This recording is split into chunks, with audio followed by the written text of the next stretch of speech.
November 12th, 2016. What the fuck?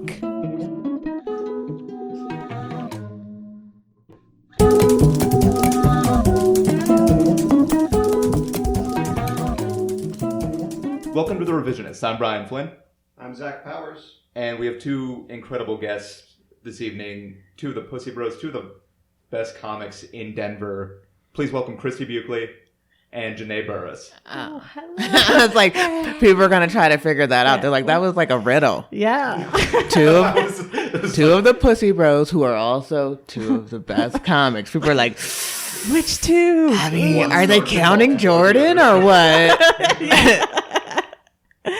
Man. Well, listeners, typically what we do on the show is we'll take a topic from history. One host presents the true story. Another host comes up with an alternate history. And the winner gets to become the truth going forward. But you are listening to this after the election of Donald Trump. Right. We're in a bunker. Yeah. Trying to ride out. In here. This could be a very good bunker. Yeah. Lots of martini fixings, canned goods. We'll survive on olives. It's really nice. A good 4 or 5 cases of vodka, which at this point should last us about a week. Yeah. That'll last. We're in Trump's America. Mm-hmm. They can hear you. Yeah. We were supposed to record, yesterday, but that was the day after the election. Yeah. So we literally just all emotionally couldn't. Yeah. No one could speak. No one had words. I barely managed to get out of a ball on the couch to go to class yesterday. I spent the entire day on the couch, depressed and hungover, and having gotten maybe 2 hours of sleep. So, yeah. Yeah, it's been a weird 24 to 48 hours now.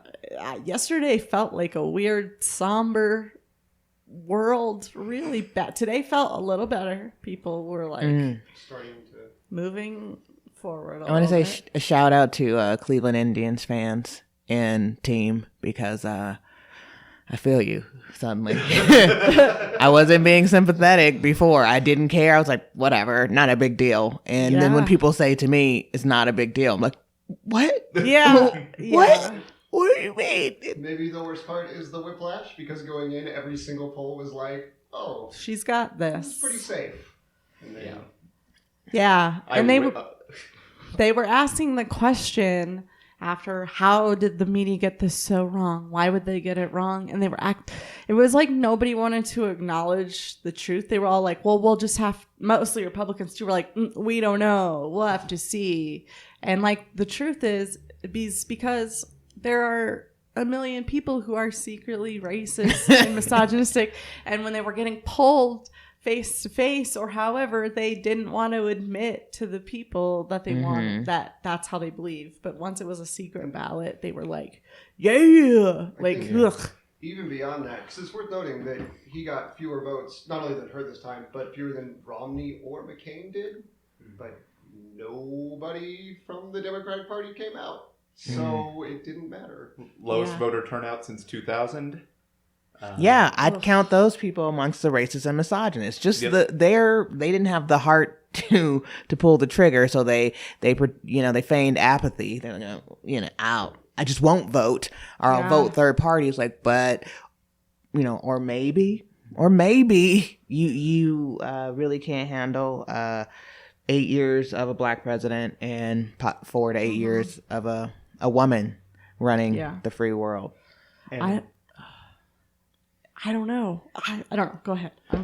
Well, I was just going to say, listeners, this is sort of prelude to saying we're doing a different sort of episode, different sort of couple episodes. Just for the month of November, and then in December, we'll be back to our normal format. What if we run off? If anyone is still alive. What if we run off some of your supporters? What if you have lots of boys and teenage boys listening, and they're like, "What is this shit?" I feel like this is more of a podcast for like a 75-year-old man. Okay. Oh fuck. Well. These kids don't know. They turn it off. Match, turn it off. They listen to it just to get their blood pressure up. That's the only reason they listen to it, is to get their blood pressure up. Getting to watch worked up this right new now. Generation ruin their Sorry, Brian. history. Sorry, Zach. Yeah, that's okay. Well worth it. Keeps them alive. This is going to go on some kind of BuzzFeed list about how millennials are ruining podcasts. Yeah. Blame Too us. soft. Too soft. But I think it's, the last time I got to do an episode, it was Zai Waitan. And then I was supposed to, I was looking up another person who's a woman, a powerful, scary woman. And so I feel like this is right. It feels like I kind of want to talk about powerful, scary women, nasty women, and throughout the women's liberation movement, throughout the civil rights movement, post Civil War. Just I want to talk about those are nasty women too. I'm reading about. I started reading about Zai Waitan and Olga of Kiev. You read about them and it sounds pretty fucking scary. They did burn a lot of stuff and kill some babies, but I don't understand the worlds they were living in, and I don't know what it took for them to have to leave their country. I really don't. I mean, maybe they were monsters. Maybe they were serious monsters. I definitely still want to talk about Olga of Kiev on a future episode because I think she's pretty fascinating. Yeah, for sure. And I mean, I was going to say, I realized when I was doing the real history for Olga of Kiev that both episodes we've had you on, Janae, have involved women who burned a lot of men alive. women who took the power. I'm very into it. I don't know if unintentional is the right word. It might be subconscious. You subconsciously knew this is the episode for Janae. It just lined up just right. I like. I think there's some Egyptian. There's an Egyptian pharaoh, for a female pharaoh that I'm in. Yeah. Who? There were a couple. Yeah. The most prominent ones being Hatshepsut, Nefertiti. I was like, is it Nefertiti or Nefertiti? Yeah. Nefertiti. Yeah, I'm into those. All those women that do whatever it takes. It makes it sound so vicious when they do it, but do you know what it takes to run empires? Mm-hmm. I don't. Do you know how many? Personally, I can't even run my own life. So it takes, sometimes you gotta not let your grandson get old enough to be king, maybe, maybe that's what it takes. I don't know. Maybe he's a Joffrey Lannister and you need to take care of it. Maybe you need to take it down. Maybe you need to make a few insignificant emails disappear. I don't know. Mm-hmm. You gotta do what it takes. Although compared to burning villages and how did you feel, Janae? How did you feel yesterday? I didn't feel anymore. I didn't feel numb, completely numb, weak, and then some anger because I should have never gotten online. And I tried to turn my TV off, and after I was angry, I was like, "Yes, please log out and just listen to music." Then I felt oddly euphoric because I was just like, songs, moments of songs. I was just like, I let myself go deep. Oh, it's one of my favorites. Songs, moments of songs. From Singer. I mean, I don't know for sure, but I certainly pray that none of you had to watch that alone, because that would have been a special kind of hellish misery, I think. No, I've never seen it. What? The results, I mean. Oh, yeah. No. Oh, I thought you were saying Alone was a movie. We might be a little high. Guys, it's been a tough 48. It's been a tough 48, y'all. It's been a tough. How'd you feel? I was feeling really weak is a good word. Stupid. I was feeling very stupid because I was feeling so confident and so excited that we were going to have a Madam President. I wore a pantsuit to my show. Yeah. And I felt like, stupid is the word that and then not safe is the other. Not safe. I keep feeling that. And it's really crazy. I mean, I'm trying to figure out who in their heart of hearts could vote that way against women, and then I know that my own mom voted for Trump, and I just talked to my sister who's early 30s today, and she said, I voted for Trump, and I just he got a lot of the white women. He got a lot of women. Believe it. And I said, she's like, sorry, that probably makes you mad. And I was like, yeah, well, you voted for a man who raped a child. And she goes, yeah, well, they both have a lot of problems. And I was like, what? I don't even know you anymore, man. Leave. And then I just like looked down like so mad, and she's like, I can see you talking shit about me. Like, we were at the beauty salon earlier, and she could see me in the mirror like across. And she was like, I can see you talking shit about me. I'm like, it makes me sick. I feel sick right now. I mean, yeah. I mean, let me ask this: more than like the campaigns, any previous campaign, this one felt very personal. I feel like, and I feel like it was a large part of that was the way Trump so brazenly admitted to the things he had done and bragged about them and championed them. Do you think that were you feeling that like that like more personally than in a previous? I did very specifically. I can't imagine being a woman who's experienced sexual assault and watching this. Like, that would feel even more personal, that the country just turned a cheek to that, because that's how would you feel? The whole like mocking a person with a disability has like been etched in my mind as well. Like, just the pure ignorance that showed, like, and the facts, like, a lot of people don't even care about it. Like, that's not even a major point of what people cared about. Nobody, the scary part is that they were not turned off by it at all. Like, they were like, yeah, this is what people do. This is how people are. I'm like, this doesn't surprise you? This doesn't shock you? This doesn't embarrass you? Nope, this is people. Yeah. But I read an article that was like 9 women still voting for Trump the other day, and one of them was like talking about the pussy grabbing comment, and she was just like, yeah, that's what heterosexuals do. Like, that was her. Isn't that sad? I read the same article, and she said something about, if a man groped me, I would grope back. I would that article did end off with a much more well-informed account from a woman who had switched from the Republican Party to Clinton. Which was kind of a nice way to end it, at least. Yeah. Well, that's... Oof. Yeah.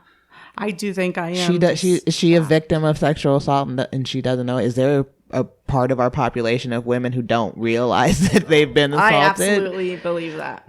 That you shouldn't just let dudes grab you there? It's not okay? Well, I remember, like, just to be specific, like that actually happened to me at a party one time. And then, like, I was very upset about it. And I remember going home and telling my sister the other day, one day, and she was like, yeah, you're around people with drinking. That's, like, on you. What did you expect to happen? And, like, somebody that I was, like, still very shocked. Like, so that's, like, the opinion. It's, like, there's still, like, a very, like, no, if it happens, it's your fault in some sort of way. Yeah. I don't think that's... You know, there's a lot of people over the past year, even before this election, in the case of things like the Brock Turner case and whatever, the Duke University stuff, that take that same opinion. And I think a lot of them probably are women, because the values that you grow up with get internalized regardless of your gender. Like, that's just how it goes. Well, my mom and my grandma have also, like, hinted at the fact that the podcast that I do, which is about sex and relationships, that is like me asking for it in a way. Like, that's me opening up to that sort of. They go, well, I don't want a guy to think it's okay to approach you about. Why you don't think it's okay? I don't think it's okay just because someone talks about sex that I can just be like, oh, let me grab your balls, buddy. I don't agree with it. But I'm just saying this. We're is supposed like to assume that men think that way. Yep, and that it's very like a way of it's your job to protect yourself mentality, and our generation, thank God, has moved towards no, like there's some accountability on. I think it's debilitating on both sides for both genders, because it implies that not only this hypervigilance or at fault nature for women, but also that men are so without control of their own actions that it's insulting to you. Yeah. I have been drunk around a lot of women and have never done anything untoward toward them. It is extremely easy to not do it. Yeah. Men who grab women are bad men. Those are not your friends. Those are not people these are bad people. Not everybody does it. No. But it does make you feel like it's sort of taught you're supposed to be on guard around men. You should be on guard. It could happen.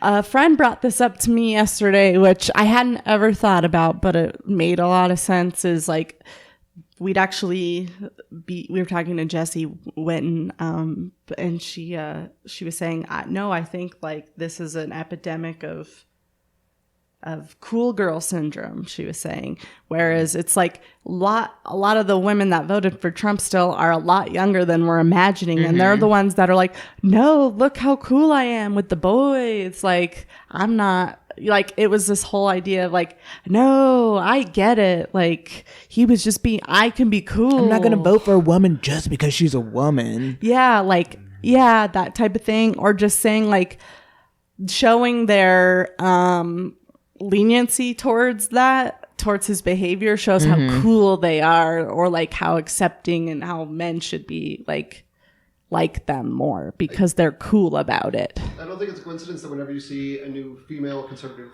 pundit pop up, they're generally, at least at the beginning of their careers, fairly young women like this Tommy Loren person who are the same kind of bottle blonde, the same kind of conventionally attractive, so many blondes who are like all this idealized version of what a woman should be from the perspective. They're like, if we wanted a woman to speak. Well, I mean, there's also there's a book called Murdoch's World about the Fox News and just News Corp empire in general, and that is a hiring practice of the former CEO Roger Ailes and of Rupert Murdoch. He's the one that's being accused of, who also became one of Trump's advisors. Yeah.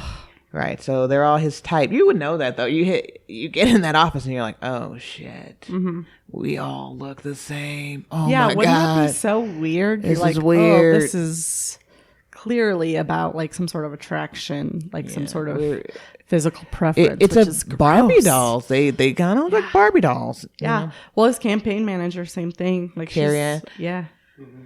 She seems like a really smart woman. She's really, really smart. It's too bad she fights for darkness.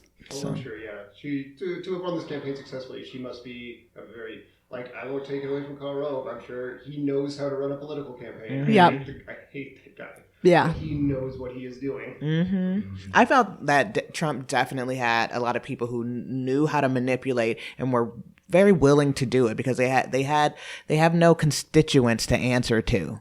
They can. He hired all of these media people and entertainment people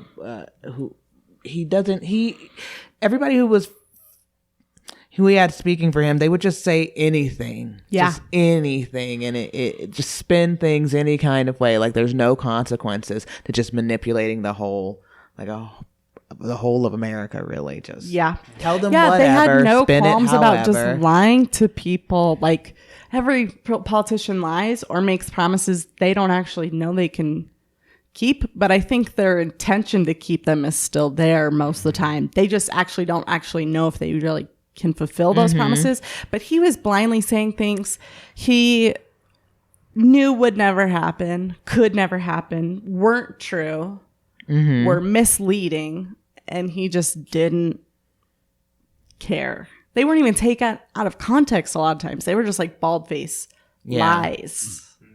And he like blinked zero eyes, and he knew that they're not critical thinking people. I think if they've studied American culture, they study what we watch and what we read or don't read, and because they're in the entertainment industry, and they're like, if they treated it like an American Idol campaign, and it worked. And I mean, they both manipulated the media, but the media failed to do its job in holding up a standard of objectivity rather than a standard of neutrality. Yeah. I feel like. Well, I mean, I guess journalists they're supposed to be neutral, aren't they? They're supposed to deliver the news as it is, how it comes. I feel like that's the modern conception of it, rather than. That's not reality anymore. Like as soon as like news became private, like there's a really good documentary on Fox Netflix. didn't stay neutral though. Yeah, there's a really part. good documentary on Netflix about the best of it's called The Best of Enemies, about Gore Vidal and the other guy. I don't know. I don't know. But it's Gore Vidal and another guy, and it was the first time that they had. It was like basically the first version of like a Stephen Colbert or a Jon Stewart, like with less humor, but still that same like biting criticism with a very direct point of view. And they were at both the Republican National Convention that year and the Democratic National Convention. And they showed people like how the putting emotion into journalism could like really manipulate people and improve ratings. And this happened right after they privatized TV or privatized the news. Before, every channel got the same amount of funding. You couldn't get more from anything. It was all federal funding. They privatized the news and then they could say whatever they wanted to get more people to watch. And that was the very first example of watching that like political manipulation and people like news impossible to get people going for now. ratings. Right. That was some big thing that happened during the Reagan years is they changed, I can't remember the specifics of the law, but it changed the way that news functions, and it was no longer expected to be like, it was a loss leader for decades and decades and decades, and now it's expected to turn a profit. I don't think it does very often still. But Obama spoke about this a couple times, that possibly the biggest thing that will come out of this election is the election that's the death of facts, because the two sides don't even agree on the basic facts of a narrative, and they don't have to. Like Fox News lost viewers because they were too hard on Trump this year, and they went to Breitbart and Drudge. Yeah. And there's websites like that on the left. Like, if you have, like, super liberal friends who maybe voted for Bernie or Jill Stein, you've like probably seen these articles that are like... Mother Jones or something. Yeah, that are outrageous. Like, they're not true, but they have a liberal slant, but they're patently false. Yeah. Yeah, I don't know where the truth is anymore, though. You can't find it. There's too many... you read something, and there's a lot of opinion in it, a lot of, definitely, emotion in it. I think Fox News has... If you watch any of their shows, the passion... with which they sort of worship Donald Trump was like almost believable. But then you're like, come on, Sean Hannity, no fucking way. Yeah, it's like, how much did you money? Hear your stuff? Did you hear what he just said? No way you're for it. No way, dude. But they sold it for sure. I watch those shows, and I mean, I'm listening in to see whatever I want to know. How? I don't know. It's amazing to me because I can watch like Fox News and be like, ugh. Like, this is so clearly slanted, or watch CNN and it's slanted the other way or whatever. And to me, it's easy. And I don't realize that it's not like easy for a lot of people to see that. Like, if you haven't been taught to have those critical thinking skills, you're just like, no, this is the truth or whatever. And again, I was talking about it with somebody else last night where he was looking, he hadn't really seen any like conservative friends posting about the election, but he knew he had some. And then he went and looked at their Facebook profiles and realized like the information they were getting compared to him because of Facebook's algorithms and figuring out like basically feeding you only stuff you really want to see.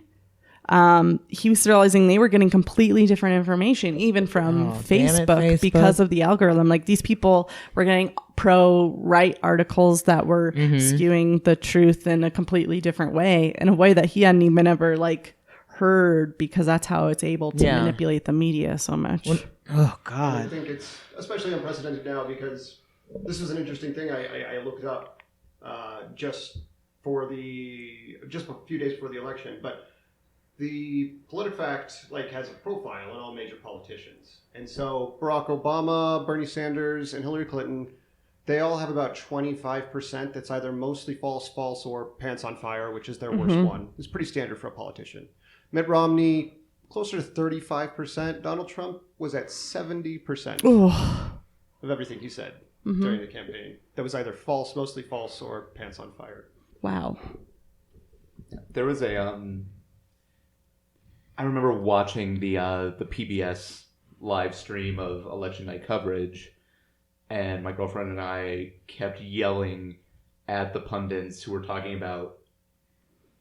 saying everything but racism, who were saying everything but misogyny playing a role in this. Mm-hmm. And that's all about wanting to keep viewers and ratings up. Yeah, you got to get your 17 to 35 males in there. You got to sell your Mountain Dew, right? And yeah. And beer. Yeah. Oh God, so many of the states that voted Trump are probably just Mountain Dew based economies.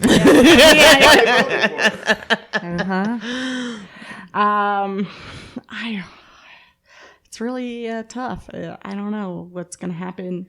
I'm trying to stay in the moment, not think about it. I think it's a call to action. I think anyone who can do something has to do something, has to get involved in local politics.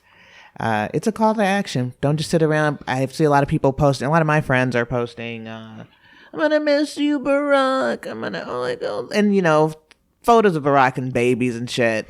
I'm like, come on, guys. You don't get to do that now. So, yeah, Barack's gone. And now you're going to have to wake up and pay attention, because I don't think we really paid attention to what he was doing, too. Not that he's some sort of angel, but he sure put on a good face. And it was like, a little trick, like, look over here, I think. Yeah. And now Trump, we'll probably look directly at him. Now we're like, I don't trust you. So, yeah, that's true. Baby be more critical for sure.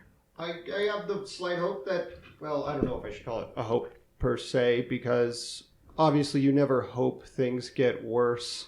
Like, ideally, somehow it won't be terrible, but I don't realistically believe that. But I think that a lot of people who voted for Trump this time, there's a lot of people in rural areas who don't like Obama because a lot of this recovery went to cities. And that's not Obama's fault. That's just the way the economy works now. Yep. Trump's not going to be able to change that. No. And they're going to find that out over time. Like, so that's the only thing I'm sympathetic to, is those people in rural areas who have seen their towns continue to die for the last 8 years. Like, I don't think they understand what the problem is. Yeah. But at least I'm sympathetic yeah, to this whole that bring back our jobs. Yeah, I mean, it's Jobs happened in are other gone. countries. It's not a uniquely American. I mean, that's Mexico altogether, right there. Their rural Mexico completely died, and so that's the kind of economy that other places have already seen, and so they're just not. But again, I've been talking to my a thing that offends a lot of Trump supporters, I think, is the fact that people will be like, to me, it's like, these are not educated people, and they hear that and they go, but I am, like, how can you say that? And for me, the word uneducated, while true, is maybe not the best way, because I don't think that Trump supporters are not smart. I think that education doesn't make you smarter. It gives you perspective. And that, I think, is what it's not that Trump supporters aren't smart. They just lack perspective in any way. I mean, I imagine what I would be like if I never went to college or still was in high school or never left my town, which is the majority of Trump supporters, never left their hometown. Most of your education comes from church. Yeah. In the Bible. But I think that that's an important thing. It's like, hey, I'm not saying you're stupid. I'm not saying what you want isn't valid, but can we just maybe think about perspective? And I think we need to listen to obviously, liberals did not listen to a large portion of the country. We didn't even realize how serious it was for them, maybe. Because I do in my heart, I hope, I pray in my heart that there are a lot of Republicans who truly believe the policy shit that he is saying. And regardless of the misogyny and the racism, they truly believe he is going to save their economic livelihood in their home. That, I hope, is a major reason. I hope in my heart that a lot of Trump supporters don't have the hate that I imagine that they do. Probably for a lot of the people, especially slightly more rural people, like a lot of them probably come from towns where there are few to no minorities in town, no openly gay people, and so they just don't have that exposure. And I think if they had it, Right. I don't think they're inherently bad people. I think if they just don't have that perspective, Right. so they don't consider it. I think Sorry, go ahead. in considering other people's issues, like I have a problem with people who they kind of are like, I didn't want my taxes to be raised, or they expect Trump to bring their jobs back, and I feel for them that they believe this man can bring their jobs back, but it was complete. I feel like it was just like they threw away the rest of it though. They're like, I want my job back. Too bad you can't get married. Too bad you can't get birth control. Right. And I think that is the rest of us though kind of. We're sort of like that too, just like regarding world issues, maybe some things that we need to get done. We might throw the people in a third world country. Like we're like, I'm sorry that I can't help these Chinese kids get their labor laws better or get their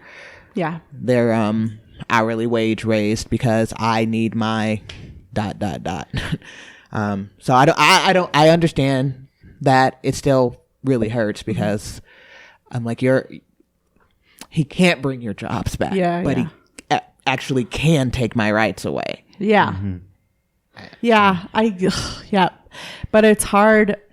I mean, it's happened in Germany as well. In actual Germany, during World War II, there was less than a 1% Jewish population in Germany.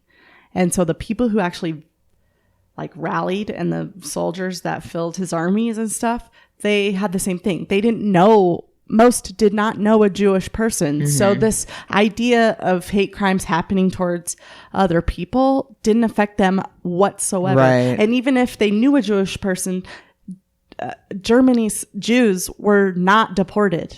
Like it was covered up. Like they were the last to go into concentration camps. You would have thought they were like the first ones. Like a lot of them were not like relocated inside of Germany. It was the Polish and French Jews and things like that. And so he had this amazing ability to make sure that Germany's people were very isolated from the reality of how hateful a lot of the things were, so that they could easily look the other way and keep signing up for the military and gladly go to war. And sort of there's the old narrative that Hitler came to power in Germany not only like to a small population by demonizing the Jewish population, but appealing to like economic renewal, and rebuilding Germany. I mean, they had such a bad depression, just like we just had. They had such a bad depression that a lot of those people were looking for the same things. They had wanted better economy. They wanted their jobs back. They wanted money to be worth more. They wanted their country to not be shamed. They had a lot of shame from World War I and the Geneva Conventions. Well, isn't that one of the books he sort of studied? Donald Trump is like one of the things he's known for is the book Mein Kampf. Mein Kampf is on his nightstand or something like some old interview. That's the book. There was a story that his ex-wife, I don't know, he said too. I can't remember which one. Said that he slept with either Mein Kampf or copies of Hitler's speeches on his nightstands. I could see speeches more. Hitler's Mein Kampf is very directly filled with hate speech and like his ideas, but the book is actually very boring. It's like very dry. People used to give it to other German family, like you'd get it for your wedding present, like, and people would have to put it on their mantle and it would be a thing, but nobody read it because it was so, every time you tried to crack the book, it was just so boring. So even though a lot of the information was right there in front of them, it was like they didn't know. And then his speeches, while angry, but it's the same tactics that Trump is using, this charismatic anger, feeding on fear is a huge one. That's the stuff they saw. It wasn't blatantly Jewish hate speech right away, not to their faces. It was just making promises that he focused on. And then they infiltrated with like propaganda of like trying to change people's minds slowly but surely. kind of going back to the point about exposure, I remember this. There was this thread on Twitter last night. I remember it was last night. I don't recall who was writing it, but he was talking about how seeing his white liberal friends saying they were so surprised and this is not the America they know, and talking about how whiteness has always been taught to run from the things it doesn't like. Even liberal whiteness, when they see their racist relatives, they move to the cities and they cut off contact with them. They don't go to Thanksgiving dinner, so they forget that that's there, and they forget how powerful it is. And they forget the way those conspiracy theories about Obama and about Hillary just insidiously nest in people's minds. And they're not there to sort of provide any sort of counterpoint. Even if it is futile, it's still there. Yeah, I can see that. We don't, the elitism of, I don't know, education or whatever kind of can isolate us from, say, spending the time to like help listen to other people's perspective. For sure. And it's obviously a problem. Now we're going to take a minute. We're going to split this into 2 episodes. But before we go, we're going to plug a couple comedy shows. Yeah. Hey guys, back to comedy. Remember when that was legal? Remember when we used to laugh? Remember that, guys? You should try to remember it. Write it down. Take a picture of it. If anyone remembers what it's like to laugh, Please email us. Yeah. We should just take photos of ourselves laughing and just like, we should put this here so in a year Facebook will put it back in my feed and be like, remember when you laughed? Remember when you were laughing? It's gonna be okay. Although speaking of that, I said the media failed to do its job, but I think in particular Samantha Bee, her new show has been so on point and not just smart and pointed and accurate, but hilarious, like the funniest of any show of that kind. So if anyone's not watching that, please watch that. That's the show he was plugging. That's the show I was plugging. Plugging from Samantha You Bee. two do a thing. No, we're fine. No, you two are part of Pussy Bros. Yes. Which, man, really opened us up for some merch opportunities now. We had this name way before that tape came out, PS. And now it's just ironic, and I really think we should capitalize on it. Every time I say the name, people go, oh! Like they just have, just something sneaks out of them. Yeah. I'm like, what did I say? What did I say? They laugh, like at the Comedy Works and stuff, they laugh and cheer if we, just by saying that name. Yeah. Which is interesting. But, yeah, we're part of a group called the Pussy Bros with Rachel Weeks and Jordan Waliba, R.I.P. And we have a show every first Friday of the month at El Chorrito Comedy or the Comedy Room. It is free, but we have some of the best comics in town. And this month, on December 2nd, we will have Adam Caton Holland headlining from Denver's The Grolics and also the True TV show Those Who Can't. Yeah, and I mean, not just as a group, but individually, you all do some of the best work in Denver. I really believe that. So you guys are all incredibly worth seeing. Thank you. And so first Friday of every month, you guys are also, might edit this out. Oh, Too Much Fun this Wednesday. Yeah, we are hosting Guest hosting. So if you miss Too Much Fun being a group effort, you can come back and live the old days with us, but the new days. Starting promptly at 10:30 because we maybe 10. Can we start at 10? We can't. We can't be up that late, y'all. We're so Get to tired. Too Much Fun on time next week, please, because we're gonna be tired. Headliner Nate Craig, who I saw last night at Comedy Central's roast battle taping at Comedy Works, and he is amazing. I'm opening for him tonight. He's gonna be here next week too. Yeah. Oh, okay. I'm gonna MC tonight. Sweet. So that's going to be November 16th at the Deer Pile, right? Yes. Yeah. 10 p.m. And I guess we should also mention before we go, Christy, you have a podcast as well. Yes, I have a podcast I mentioned a little bit earlier, Empty Girlfriend, that I host with LA comedian Haley Driscoll. We talk about It's basically a advice show from unqualified professionals on life and love. We'll help you out, probably. Life, not. love, romance, sex. It's fun. It's a real fun Emotions, mental illness. We get into all of it. So this has been an unusual episode of our show. I don't know. I guess it keeps in that it's been a hectic week for us. None of us have been particularly eager to get it's been rough to get our stories put together. It's been rough. It has been real rough. I came up with for Genghis Khan for a little longer. But, it's in keeping. Like, Man. every week here we take a piece of history and we make a decision about it, and that just happened in America. So Yes. I guess it makes sense for us to talk about it a little bit. So before we go to the next episode, for everyone here at The Revisionists, I'm Brian Flynn. I'm Zach Powers. Have a good time. If you can, still. If they let you. Yikes.